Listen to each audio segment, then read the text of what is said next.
Town police స్టేషన్లో వచ్చి ఇక్కడ కంప్లైంట్ ఇచ్చింది. నన్ను ఇట్లా పలానా వ్యక్తి నన్ను వాడుకొని వదిలేసింది అది అని చెప్పి కంప్లైంట్ ఇచ్చి ఆయన సూసైడ్ చేసుకుంటా ఆయన రాకపోతే అని చెప్పి ఎలకల మందు తీసుకుంటాం. ఎలకల మందు అట్లా తాగిందా లేదా కూడా క్లారిటీ లేదు ఎవరికి. అది కొంచెం తీసుకున్నాక వీళ్ళు కూడా భయపడి సరే నీ అబ్బాయి మరి ఏం చేస్తామంటే అమ్మాయితో వెళ్తా అన్నాడు ఒక మాట.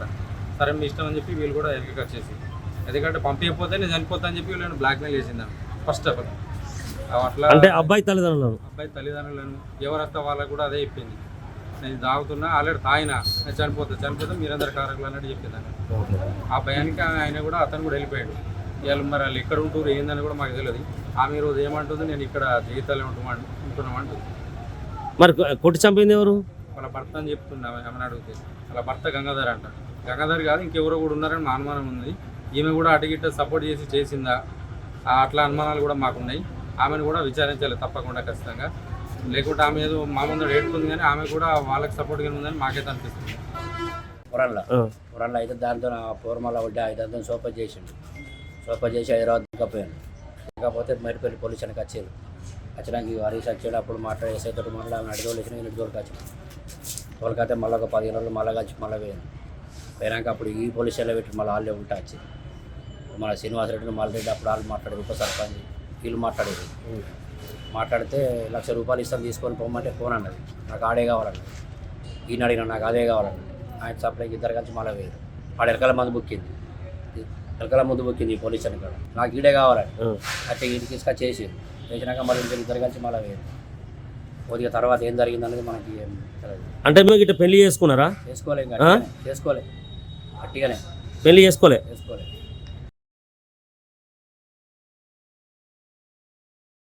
జగిత్యాల లోపల పట్టపగలే ఒక వ్యక్తి దారుణ హత్యకు గురైనటువంటి సంఘటన జగిత్యాల లోపల కలకలం సృష్టించి అని చెప్పుకోవచ్చు. ఇవాళ ఈ రోజు మధ్యాహ్నం సమయం లోపల ఇటు హత్యకు గురైనటువంటి పరిస్థితి. అయితే ఈ హత్యకు మొత్తం కూడా అక్రమ సంబంధం వివాదమే హత్యకు కారణమని అని చెప్పి అయితే భావిస్తున్నటువంటి పరిస్థితి అయితే కనబడుతుంది. ఇటు జగిత్యాల పట్టణం లోపల ఉన్నటువంటి బైపాస్ వద్ద గల కరీంనగర్ డైరీ ఎదుట ఈ రోజు మధ్యాహ్నం విశ్వనాథ్ అనేటువంటి వ్యక్తిని బహిరంగంగా ఇటు కర్రలతో దాడి చేసి విచక్షణ రహితంగా దాడి చేయడం జరిగింది. దాడి చేసిన తర్వాత హత్య చేసినటువంటి సంఘటన ఇప్పుడు జగిత్యాల జిల్లా కేంద్రం లోపల సంచలనం సృష్టించినటువంటి పరిస్థితి. అయితే జగిత్యాల రూరల్ మండలానికి చెందినటువంటి ఓ మహిళతో విశ్వనాథ్ కు కొంతకాలంగా సహజీవనం చేస్తున్నట్టుగా అయితే అక్కడ ఉన్నటువంటి వారు చుట్టుపక్కల వారు చెప్తున్నటువంటి సమాచారం. ఆ మహిళకు 12 సంవత్సరాల క్రితమే వివాహం జరిగింది. అయితే వివాహం జరిగి వారికి 2 పిల్లలు కూడా ఉన్నటువంటి నేపథ్యం లోపల గత 4 నెలలుగా ఆ మహిళ జగిత్యాలలోనే ఎవరైతే ఇప్పుడు చనిపోయినటువంటి వ్యక్తి విశ్వనాథ్ ఉన్నారో విశ్వనాథ్ 4 నెలలుగా అక్కడనే సహజీవనం చేస్తున్నట్టుగా తెలుస్తున్నది. ఈ నేపథ్యం లోపల ఆమె భర్త అంటే చాలా రోజుల క్రితమే 12 సంవత్సరాల క్రితమే విడిపోయినటువంటి భర్త ఈ విషయాన్ని తెలుసుకొని జగిత్యాలకు వచ్చి అక్కడ ఈ రోజు మహాశివరాత్రి సందర్భంగా వాళ్ళు గుడికి వెళ్తున్నటువంటి సమయం లోపల బైపాస్ వద్ద ఆటో లోపల వచ్చి కర్రలతో విచక్షణ రహితంగా దాడి చేసి విశ్వనాథ్ ను హత్య చేసినట్టుగా అయితే స్థానికులు చెప్తున్నటువంటి పరిస్థితి కనబడుతుంది. మొత్తానికి తన నుంచి విడిపోయిన తర్వాత 12 సంవత్సరాలుగా తన భార్య 2 పిల్లలతో కలిసి అక్కడ ఉంటుంది. అయితే ఈ విశ్వనాథ్ అనేటువంటి వ్యక్తి వారికి 4 నెలలుగా పరిచయమైన తర్వాత ఈ మహిళతో సహజీవనం చేస్తున్నటువంటి విషయాన్ని జీర్ణించుకోలేకపోయినటువంటి ఆమె మాజీ భర్త విడాకులు తీసుకున్నటువంటి భర్త ఎవరైతే ఉన్నారో అతడు పథకం ప్రకారమే హత్యకు ప్లాన్ వేసినట్టుగా రావడం కూడా జరిగింది. అయితే ఈ రోజు మహాశివరాత్రి సందర్భంగా వాళ్ళు గుడికి వెళ్తున్నటువంటి సందర్భం లోపల ఇదే అదనుగా భావించినటువంటి వ్యక్తి ఆ మహిళ పైన దాడి చేసి విచక్షణ రహిత కర్రలతో దాడి చేసి చంపినటువంటి పరిస్థితి కనబడుతుంది. ఈ విషయం పోలీసులకు తెలియడంతో దీనిపైన మొత్తం కూడా కేసును దర్యాప్తు చేసినట్టుగా అయితే పోలీసులు తెలుస్తుంది. దీని హత్యకు అయితే వివాహేతర కారణమే అని చెప్పి తెలుస్తున్నది.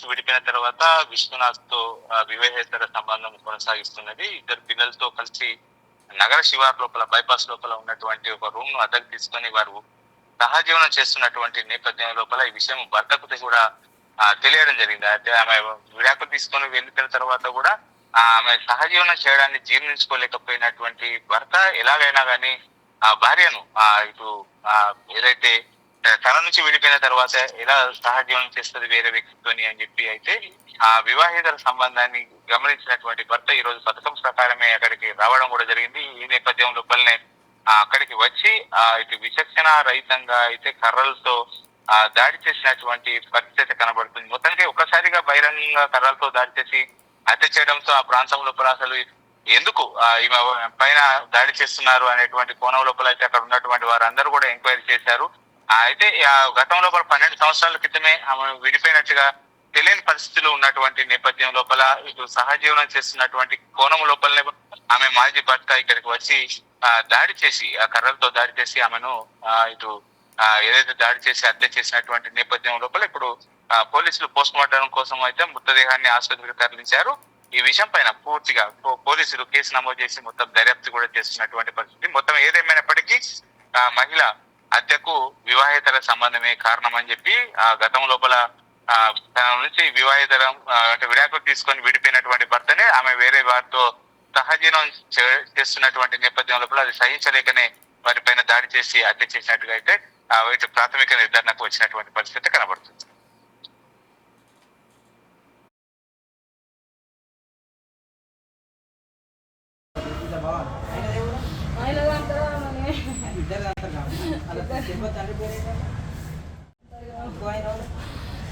ఆడు గోదావరి తిరుపతి అలా బావా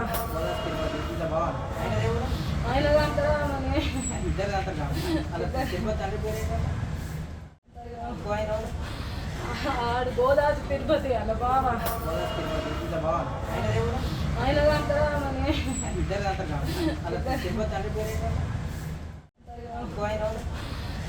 ఆడు గోదావరి తిరుపతి అలా బావా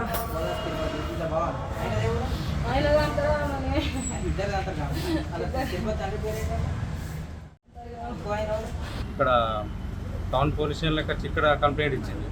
నన్ను ఇట్లా పలానా వ్యక్తి నన్ను వాడుకొని వదిలేసింది అని చెప్పి కంప్లైంట్ ఇచ్చి ఆయన సూసైడ్ చేసుకుంటా ఆయన రాకపోతే అని చెప్పి ఎలకల మందు తీసుకుంది. ఎలకల మందు అట్లా తాగిందా లేదా కూడా క్లారిటీ లేదు ఇంతవరకు. అది కొంచెం తీసుకున్నాక వీళ్ళు కూడా భయపడి సరే నీ అబ్బాయి మరి ఏం చేస్తామంటే అమ్మాయితో వెళ్తా అన్నాడు ఒక మాట. సరే మీ ఇష్టం అని చెప్పి వీళ్ళు కూడా ఎదురుకి వచ్చేసి ఎందుకంటే పంపించకపోతే నేను చనిపోతా అని చెప్పి వీళ్ళని బ్లాక్మెయిల్ చేసింది ఫస్ట్ ఆఫ్ ఆల్. అట్లా అంటే అబ్బాయి తల్లిదండ్రులను ఎవరైతే వాళ్ళకు కూడా అదే చెప్పింది. నేను తాగుతున్నా ఆల్రెడీ తాగినా నేను చనిపోతే మీరందరూ కారకులు అన్నట్టు చెప్పింది. ఆ భయానికి ఆయన కూడా అతను కూడా వెళ్ళిపోయాడు. ఇవాళ మరి వాళ్ళు ఎక్కడ ఉంటూరు ఏందని కూడా మాకు తెలియదు. ఆమె రోజు ఏమంటుంది నేను ఇక్కడ జీవితాలే ఉంటున్నామంటుంది. మరి కొట్టి చంపింది ఎవరు? వాళ్ళ భర్త అని చెప్తున్నా ఏమని అడిగితే వాళ్ళ భర్త గంగాధర్ అంట. గంగాధర్ కాదు ఇంకెవరో కూడా ఉన్నారని మా అనుమానం ఉంది. ఈమె కూడా అటుగిట్ట సపోర్ట్ చేసిందా అట్లా అనుమానాలు కూడా మాకున్నాయి. ఆమెను కూడా విచారించాలి తప్పకుండా ఖచ్చితంగా. లేకుంటే ఆమె ఏదో మా ముందు ఏడుతుంది కానీ ఆమె కూడా వాళ్ళకి సపోర్ట్గా ఉందని మాకైతే అనిపిస్తుంది. పురాణలో అయితే దాంతో పూర్మల వడ్డీ దాంతో సోప చేసి హైదరాబాద్ దిక్కపోయాను. కాకపోతే మరిపల్లి పోలీస్ స్టేషన్కి వచ్చారు. వచ్చినాక హరీష్ వచ్చాడు. అప్పుడు ఎస్ఐతో మాట్లాడి అడిగోలు వచ్చినా ఇంటి దూరకు వచ్చిన తోలకైతే మళ్ళీ ఒక 15 రోజులు మళ్ళీ కలిసి మళ్ళీ పోయినాక అప్పుడు ఈ పోలీస్ స్టేషన్లో పెట్టి మళ్ళీ వాళ్ళే ఉంటా వచ్చి మన శ్రీనివాసరెడ్డిని మళ్ళీ అప్పుడు వాళ్ళు మాట్లాడారు. ఉప సర్పంచ్ వీళ్ళు మాట్లాడితే ₹1,00,000 ఇస్తాను తీసుకొని పోమంటే ఫోన్ అన్నది. నాకు ఆడే కావాలన్నది. ఈయన అడిగినా నాకు అదే కావాలన్నది. ఆయన సప్లైకి ఇద్దరు కలిసి మళ్ళీ వేయరు. ఆడ ఎలకల మందు బుక్కింది ఈ పోలీస్ స్టేషన్ కాడ. నాకు ఈడే కావాలని అయితే ఇంటికి తీసుకొచ్చి చేసినాక మళ్ళీ ఇద్దరు కలిసి మళ్ళీ వేయరు. కొద్దిగా తర్వాత ఏం జరిగింది అనేది మనకి ఏం తెలియదు. అంటే మీరు ఇట్లా పెళ్లి చేసుకున్నారా? చేసుకోలే గట్టిగానే పెళ్లి చేసుకోలే. ఆడు గోదావరి తిరుపతి అలా బావా